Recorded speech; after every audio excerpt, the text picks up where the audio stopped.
Hello, everyone. This is Mohammed Akif with Akif CPA. And then today I'm here to talk about three common mistakes made by the tax preparers for Canadians who are moving to US, who have moved to US.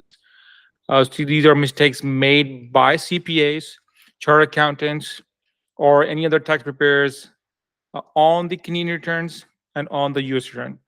I've seen a lot, and then these are the most three common ones that I see.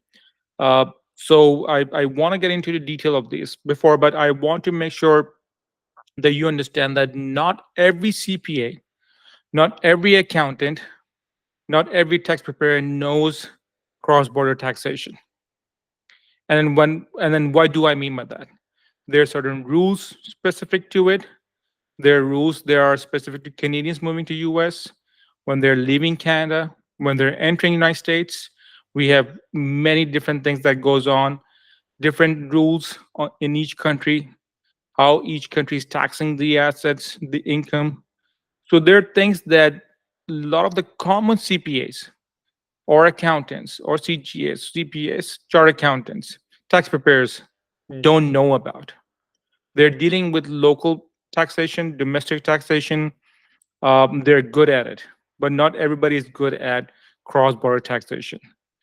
So I'm going to get into the details of the three most common mistakes made by tax preparers, who could be chartered accountants, could be CPAs, could be any other professional who's preparing returns, that make them. So let's go into the detail. The first number one mistake that I see on the tax returns for Canadians who are moving to US is the deemed disposition rules on the Canadian side.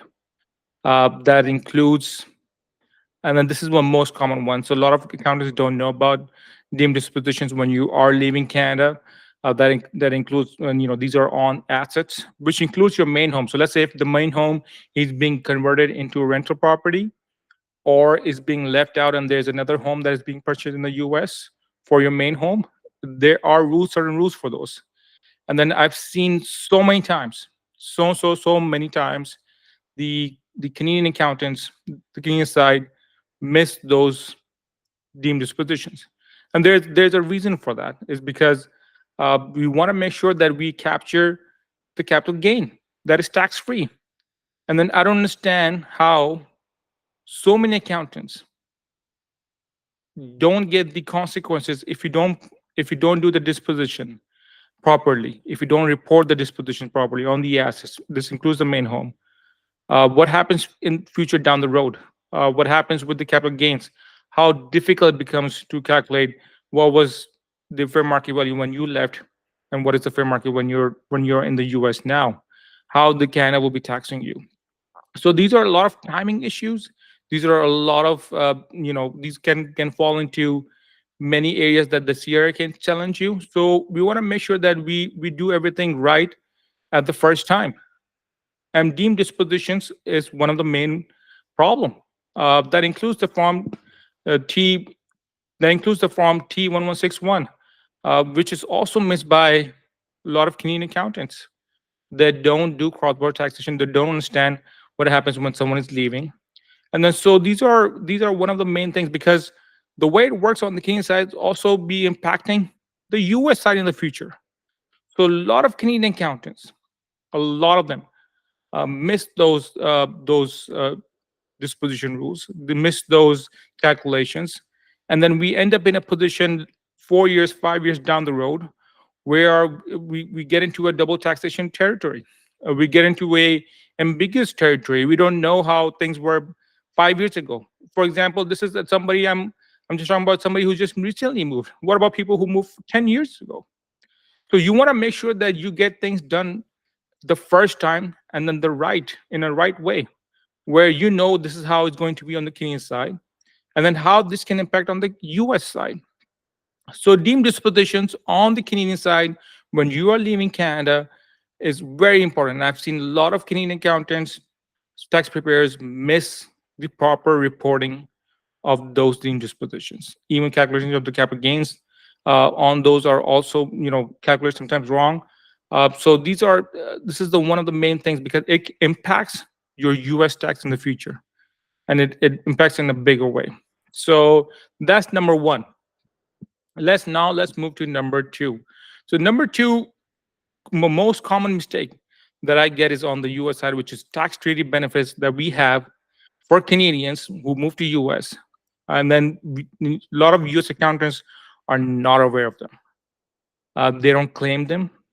They just totally miss them. And there are specific ones for Canadians only when they move to US.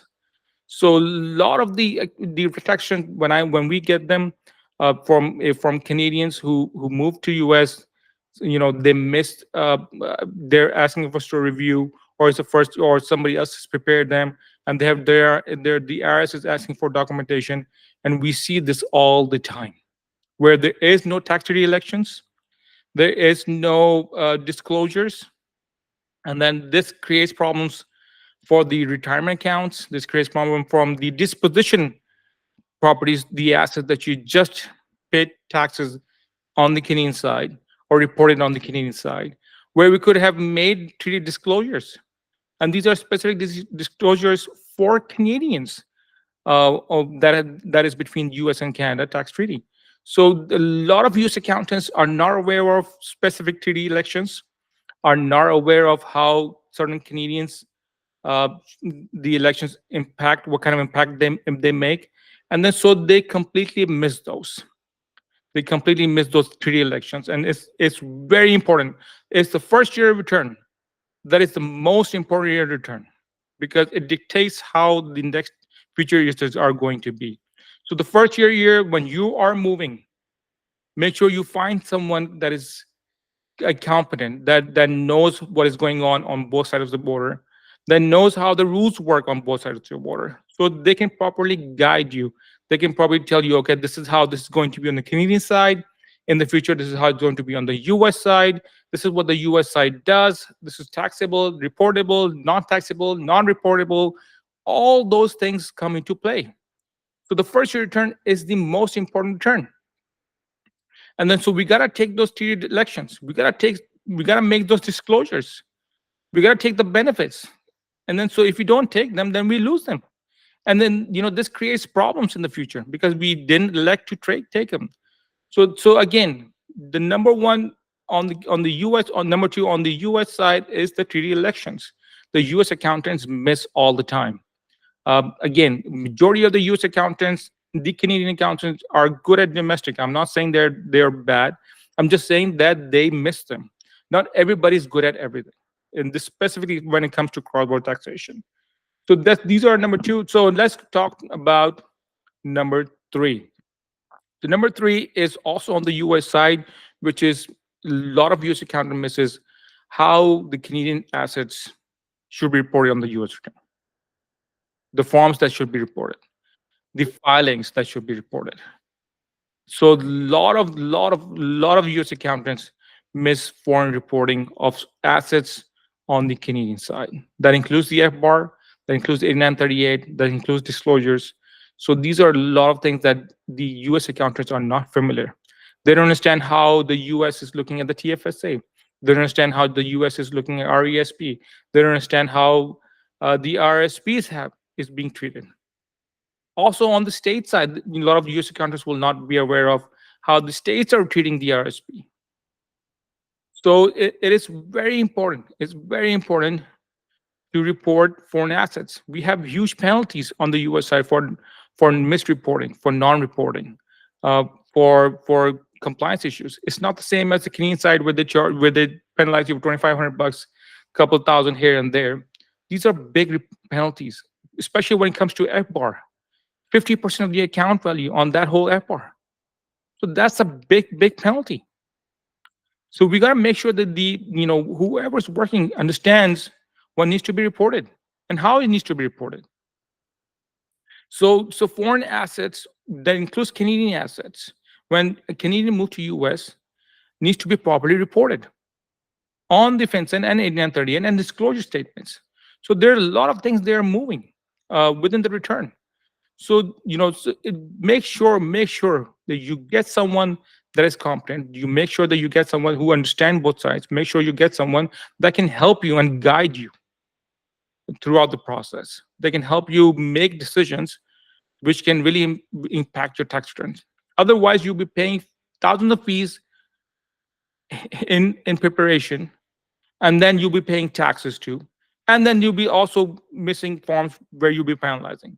All that money you move to US in order to have a better economic life. This is one of the top reasons that you're moving to the United States.